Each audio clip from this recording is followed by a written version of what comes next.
Dear viewers, উপস্থিত হলাম আজকে এক বিয়ের বৌভাত অনুষ্ঠানে।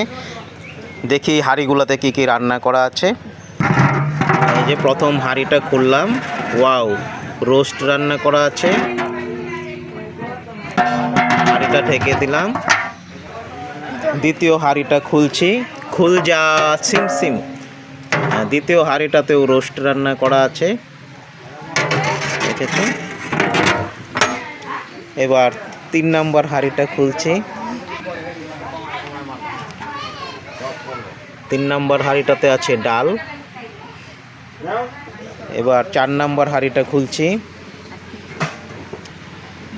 4 নম্বর হাঁড়িটাতে আছে আমের চাটনি।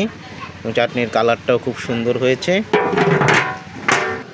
এদিকে শসা কাটা হচ্ছে সুন্দর গোল গোল করে, বেগুনির জন্য বেগুনি। ধন্যবাদ, সাবস্ক্রাইব করে সাথে থাকুন।